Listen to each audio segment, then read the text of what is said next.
इस वीडियो में हम आपको बताएंगे कि इसी सेंटेंस को डायरेक्ट स्पीच से इनडायरेक्ट स्पीच में कैसे चेंज करते हैं। तो आपको वीडियो को पूरे ध्यान से देखना है, तभी इसके कॉन्सेप्ट को अच्छे से आप समझ पाएंगे।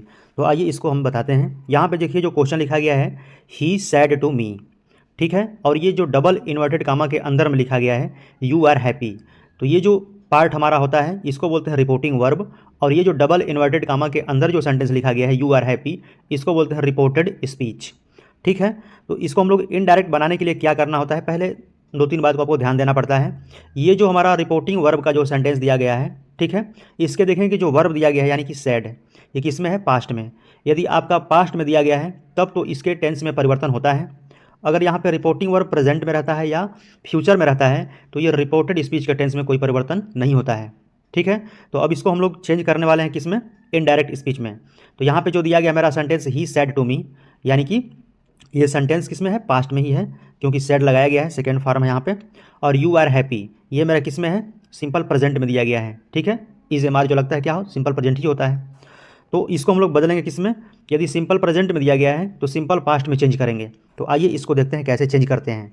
डायरेक्ट को हमने इनडायरेक्ट स्पीच में टाइप कर दिया है आंसर को, लेकिन इसके अच्छे से आप कंसेप्ट को समझिए पहले।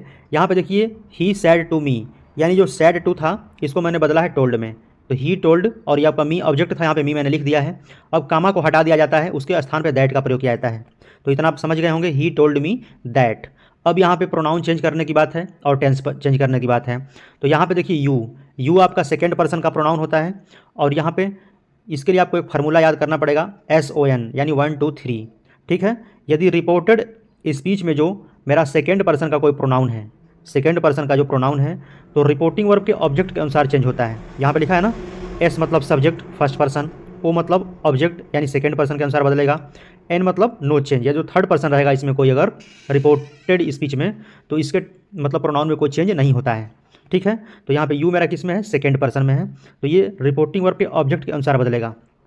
तो यहाँ पे यू आपका क्या है, सब्जेक्ट है, तो मेरे यहाँ इसके अनुसार क्या चाहिए, सब्जेक्ट चाहिए, ठीक है। तो यहाँ पे लिखा मैंने आई, क्योंकि मी तो मैं यहाँ पे ऑब्जेक्ट है, तो मी का जो रिलेटेड सब्जेक्टिव केस होता है क्या होता है, वो आई होता है। तो यहाँ पे आई मैंने लिख दिया है।